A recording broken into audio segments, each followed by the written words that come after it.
What if buying the best Overwatch players still couldn't save you from close relegation?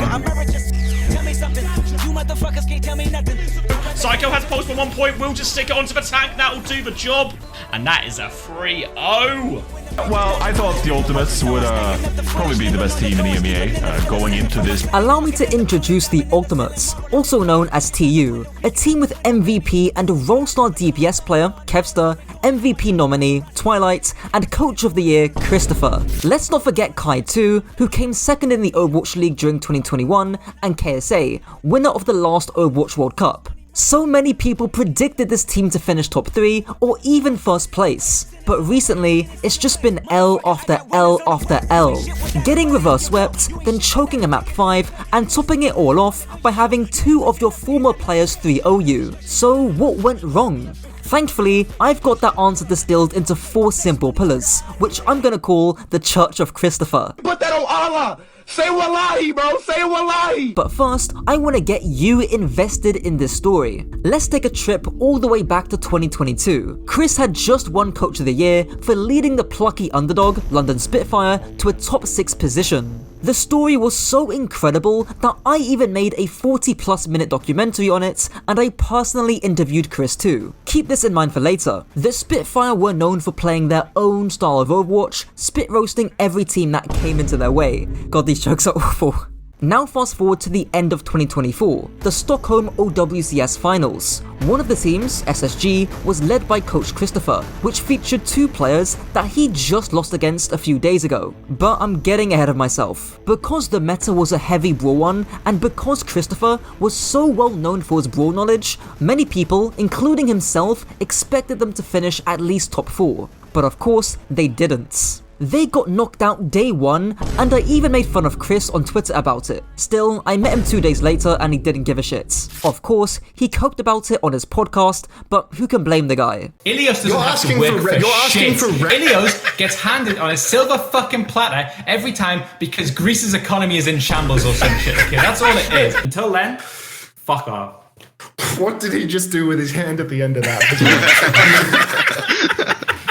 Now, move to the current day, and the general consensus around the Ultimates was that it was supposed to be one of, if not the best team in Europe. Predictions were high, but unfortunately, results were low. With a 2-5 record, dropping a map to the bottom team in EU, losing 2 map 5s before losing to Twisted Minds in a pretty convincing fashion. And Funny Astro especially seems to want his revenge. I think TU's going to be down there, I hope. After we beat them, it should put them down at the bottom. Put them in the lower bracket, get them knocked out nice and early. It'd be a nice little present for us. Now, TU are fighting in a bottom position, just like me in bed. They can't lose a single match this weekend, so let's take a look at their most recent game to see how likely that is. This is where the first pillar, team coordination, come into play. On this map, TU are running a Ball Bap Zen composition, whereas Twisted Minds are playing a Sigma Brig Bap composition. The goal of the Ball team is twofold. Go for dives or soft engages against the enemy team to wear down the sustain over time, then hard engage with some kind of advantage. Meanwhile, Twisted want to prevent any dive from happening, absorb it with cooldowns, and punish the enemy Ball when he's rolling out. Now, the Tracer does put a spanner in what TU want to do here, but all you need to know is that the Tracer needs to be forced out, either by a Genji with a Harmony Orb or with a 2-man dive crew of Genji and Ball. Thankfully, we're off to a good start because that's exactly what we see my GOAT Kevster do right here. Even better, Chase gets a pretty decent pole driver onto Quartz, forcing Irony's regen burst, but it all goes downhill from here. During the slam, the Zen isn't doing anything, nor is the Genji, and Psycho takes full advantage, turning Chase into his own personal punching bag. I would have liked to see the backline of TU try and swing wide around the red building, so they actually get value while the ball slams, and it prevents Psycho from chasing the ball later. Meanwhile, the Genji can control the adjacent lane and soft engage with his ball. The next dive cycle is even worse though. This time, when Chase slams the high ground, Twilight is 10 trillion years away and Kevster has wasted all his abilities on mostly matching a Sigma. So, when Chase rolls back out, the whole of Twisted Minds start pushing to keep TU on the back foot. Psycho even manages to force Sky's lamp and take him out the fight entirely. All the while, Quartz is baiting Kevster to dash onto him, which actually make Kevster and Chase dive at the same time. Congrats to TU. Unfortunately, Kevster overstays his welcome because Chase rolls out early. To be honest, I imagine this was Chris when he saw Kevster die. They finna fire me like this organization been good. This organization ain't been good since I've been here. I brought y'all here. But fire me again. Put it on me again, but not the MVP.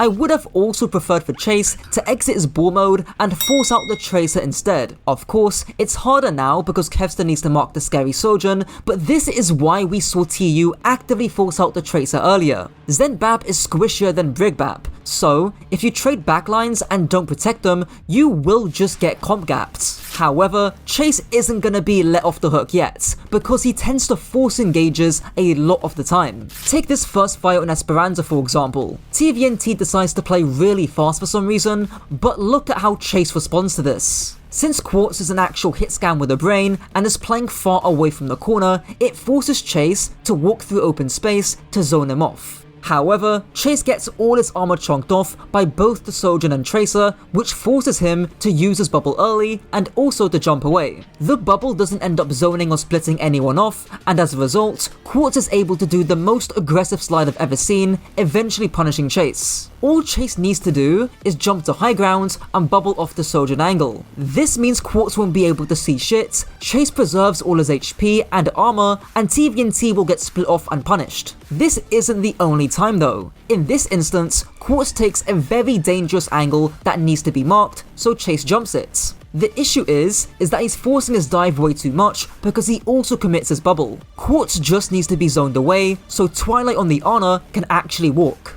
A Disruptor Shot and a Monkey Jump should be able to do that. Now, because of that wasted bubble, Chase is in a very similar position to first fight, where he gets forced out by TVNT, and Psycho delivers the finishing blow with his pulse. But the Chase beatdown doesn't stop here. We actually start off somewhat well. Chase kills Irony with his White Boy Primal, which forces TM to retreat. You'd think this fight would be in the bag, right? Well, Chase decides to force yet another hard engage, jumping all the way onto Quartz, and you probably already know how this is gonna go. Quartz slides away like it's the easiest get out of jail free card ever, and then Chase just collapses like a house of cards. Even with Faith's beat, it's too little to save Chase. To be real, I like to imagine Chase as that kid in the Speed meme saying please blame me whenever he loses his team of fights. Please play me! Please play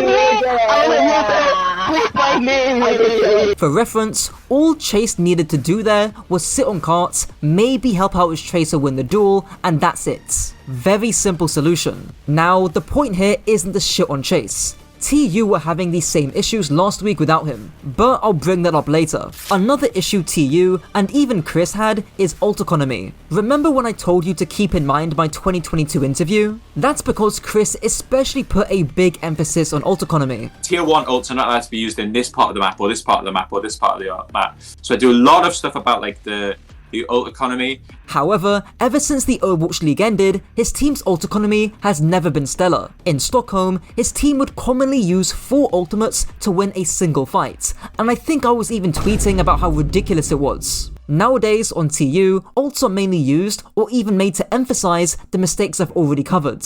Insert some overused joke about the ultimates having bad ult economy. On TU's first map against Twisted, we see Chase get nano boosted, but it gets 0 value since Twisted Minds are baiting well.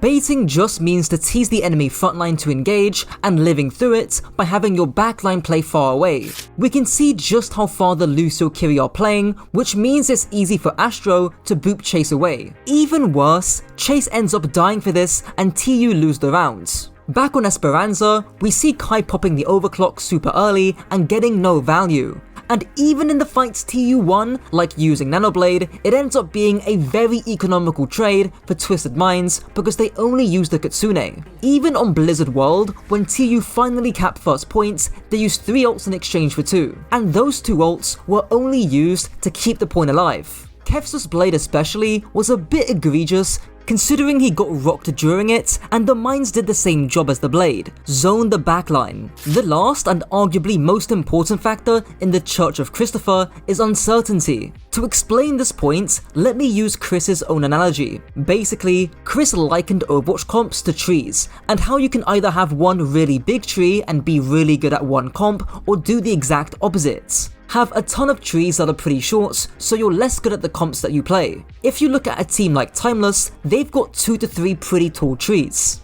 They're pretty good at the hazard stuff, the ball comp, and fairly decent at the Winston stuff too. And that's the approach most teams take. However, if you look at TU over the last 4 weeks, they've played Winston comps, hazard comps, ball comps, Ramattra comps, Diva comps, Zarya comps, you get the idea. Obviously, this is because they have 2 tanks and 3 supports who they need to choose between. But what Chris has essentially done is not just grown a dozen different very short trees, he's trying to bonsai trim every single tree at once, and none of them are reaching full potential. Now this might have been a more fatal philosophy in Chris's roster building. I don't think it's a shock to see that the top 3 teams in EU basically have 5-man rosters. And yes, I'm including Team Peps because Soon doesn't count. At the same time, bigger teams like TM chose to bench one of their tank players, being Hardy, pretty early on and fully lean into TVNT. So while it's not optimal to have a bigger roster, it's still possible. Hopefully this video sheds more light on the underwhelming performance of TU, how you can't just go on Reddit and start pointing fingers at people because issues like this are way more complex. The roster building wasn't optimal from the start, but clearly there's massive issues in team play.